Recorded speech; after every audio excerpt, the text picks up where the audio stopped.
Hello, welcome back to Sean O'Mac. As you can see, I'm in a little bit of a different setup today. I'm sat down on my sofa in my room and I got my cool figures and stuff behind me, so obviously you can guess from the title, but we're doing a comic review today. So like I said, I'm going to be branching out, doing reviews on anything and everything at the moment, so I won't just be sticking to manga, I'll be branching out, but without any further delay, we're just going to jump straight in and we're going to be talking about House of X / Powers of X, the collected edition.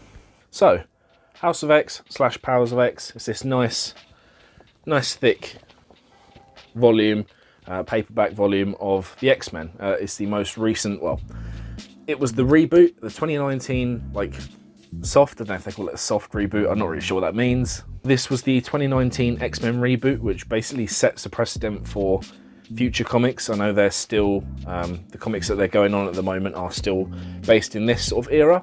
I'm slowly getting there, reading through, but it's really exciting and I'm going to tell you what I thought of it. So before we start, I'll go through everyone that worked on the book. I don't know if you can really see that, but yeah. This series was written by Jonathan Hickman, pencils, inks done by R.B. Silver and Pepe Larraz, and then colorists David Curo and Marte Gracia. So, House of X, Powers of X. What's it about? Obviously, other than being about the X-Men. I'm just going to call it hoxpox from now on. I'm going to keep doing the X for it. So this series is very interesting. So obviously over the years, the X-Men have been, hated and prejudiced by humans for being mutants, being exterminated, everything. They've been through it all, really. But in this reboot, they've decided to take a stand. So they've made their own sovereign nation on the mutant island of Krakoa. Magneto, Charles, they sort of have brought mutant kind together, and all mutants, whether they were friend or enemy or friend or foe, I guess, are welcome on this island to live together in harmony, basically. So that's the overall gist. It's very different. It's a really cool direction that I'm looking forward to carrying on reading, because it's for the first time, it feels like the X-Men are really in control. At least they've decided to change, dictate their narrative, I guess, for the first time, and really take a stand. So the story sort of centers on a mutant named Moira McTaggart, and she basically has the ability to live life again, like reincarnation. However, she is it's like a death loop. So when she gets to the point of her death, she'll be reincarnated into her life again, except she'll have all of the memories of her previous life, and she is sentient she can remember being in the womb, basically, and she is alive since from the moment she's conceived, basically. Now, the story is really cool because it's Moira going through every life, trying to figure out the best way to stop the extermination, the extinction, the fighting of mutant kind, to stop the conflict between mutants and humans and mutants and mutants. And she goes through quite a lot of lives. I won't detail them all if you're going to read it, because some of them are really interesting, but they involve, like I said, the premise of Magneto and Professor X teaming up alone. It's that's a big thing to happen, but she goes through the whole cycle of recruiting or trying to be recruited by classic X-Men villains who are incredibly powerful. She even takes on a role of herself trying to eliminate people that would harm the X-Men, but it's just her going through all of these lives, and it's really, really cool to read. There are points where it can be a little bit confusing because it's set in 3 different timelines. It's sort of set in the past, present and future almost. So there's moments where you're reading and it skips between the time eras, and it's I'm a bit lost, but once you get through and get towards the end, you understand it. It all ties together, but it's just whilst reading it, it can be a bit right, okay, we're jumping from here, now we're jumping to here, and it's all a little bit jumbled, it seems, but it all knits together nicely. Aside from that, I think it's absolutely fantastic.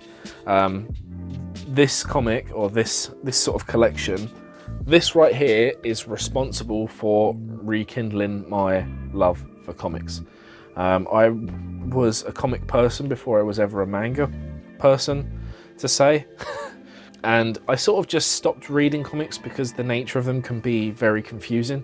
Like, it'll be very hard to follow. Like, if you miss a little while of comics, it's trying to figure out, where do I read this issue? And then there'll be a spin-off issue that you need to read that has important stuff that ties into the main thing. And then you have 2 other spin-off series that will tie in, and it gets a bit confusing.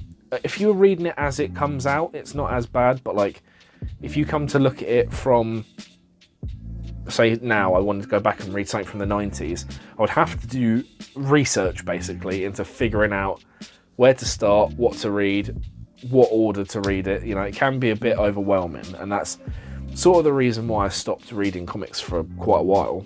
But no, Hoxpox has like fully dragged me back into comics. Not just Marvel, I've got a load of other stuff on my shelf that needs to be read through because I just stopped reading comics altogether, really. It just sort of waned my interest when I had to do research to figure out where to start, and that's sort of why manga took over. Because, for example, One Piece, it's like, where do you start with One Piece? At volume 1. And it just goes on volume 2, you know, there's no confusion about, oh, okay, there's a Zorro spin-off series that ties in, and there's a group of other people that ties it, you know, there's none of that. Manga is very straightforward and easy to read, and that's why I sort of fell in love with that.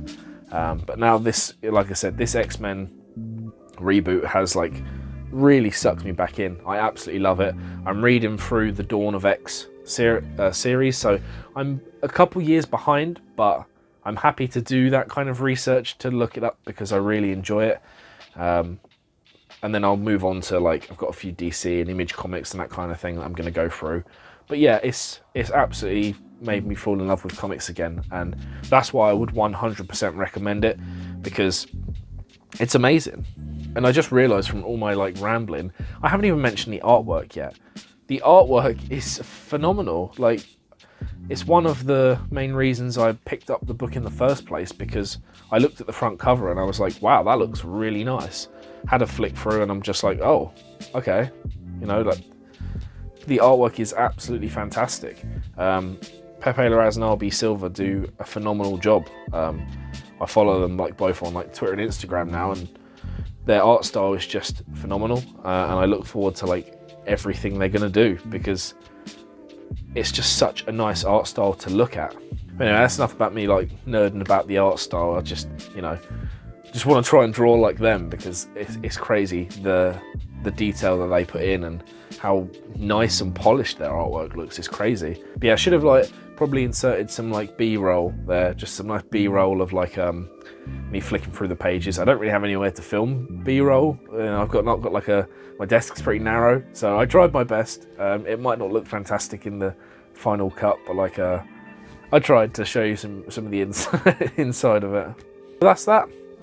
That's Hoxpox, House of X, Powers of X.